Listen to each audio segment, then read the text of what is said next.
अस्सलाम वालेकुम। जब हम कोई मेडिसिन लेते हैं, चाहे वो ओरल तरीके से ली जाए यानी कि मुंह के रास्ते या फिर इंजेक्शन के ज़रिए से, तो ये मेडिसिन हमारी बॉडी में एक ख़ास तरीके से एब्जॉर्ब होती हैं।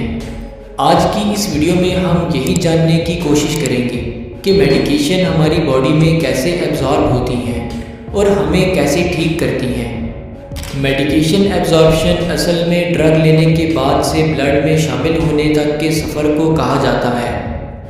जो ड्रग हम मुंह के ज़रिए लेते हैं वो या तो स्टमक की लाइनिंग में मौजूद एपिथेलियल सेल से एब्जॉर्ब होना शुरू होती है या फिर स्मॉल इंटेस्टाइन में पहुंचने के बाद। ज़्यादातर ओरल ड्रग्स स्मॉल इंटेस्टाइन से ही एब्जॉर्ब होती हैं।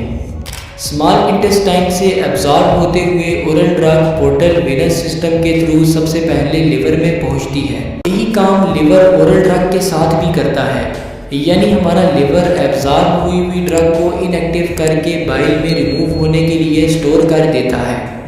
लेकिन स्टिल बहुत सारे ड्रग के मॉलिक्यूल्स लिवर डिटॉक्सिफिकेशन से बचकर ब्लड में शामिल हो जाते हैं, जहाँ से फिर ये ड्रग मॉलिक्यूल्स टारगेट सेल्स और ऑर्गन्स तक पहुंचकर हमें ट्रीट करते हैं। ओरल ड्रग लेने का एक इशू ये भी होता है कि ये ड्रग ब्लड तक एकदम से नहीं पहुंचती, बल्कि ब्लड में शामिल होने के लिए कम से कम आधा घंटा ले लेती है।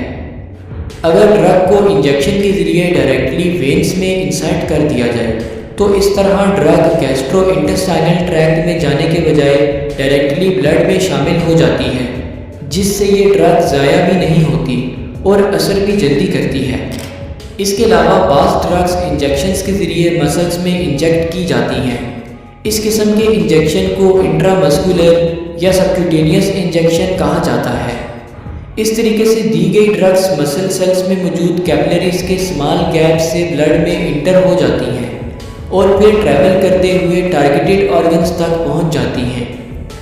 हर डिजीज़ और कंडीशन के हिसाब से ड्रग्स को एडमिनिस्टर करने का अपना तरीका होता है, यानी बाज़ ड्रग्स ऐसी होती हैं जो हमारे स्टमक को नुकसान दे सकती हैं, इसलिए उन ड्रग्स के ऊपर टेरा कोटिंग की जाती है, जिससे ये ड्रग स्टमक में डिज़ोल्व नहीं हो पाती और स्मॉल इंटेस्टाइन में जाकर डिज़ोल्व होना शुरू होती हैं। इसके अलावा बाज़ ड्रग्स ऐसी होती हैं जिनकी हमारी बॉडी को ज़्यादा टाइम के लिए ज़रूरत होती है, इसलिए ऐसी ड्रग्स को ऐसे बनाया जाता है कि ये ड्रग्स स्लोली डिज़ोल्व होकर लंबे टाइम के लिए हमारी बॉडी में मौजूद रहती हैं। इसके बरक्स अगर कोई ड्रग ऐसी हो जो लिवर से डिटॉक्सिफाई हो जाती हो, तो ऐसी ड्रग्स को इंजेक्शन के ज़रिए बॉडी में भेजा जाता है ताकि ड्रग की बायो अवेलेबिलिटी 100% रहे। बायो अवेलेबिलिटी हमारे ब्लड में ड्रग के एब्जॉर्ब होने की सलाहियत को कहा जाता है। ओरल ड्रग्स की बायो अवेलेबिलिटी कम होती है क्योंकि ये ड्रग्स लिवर में थोड़ी बहुत ज़ाया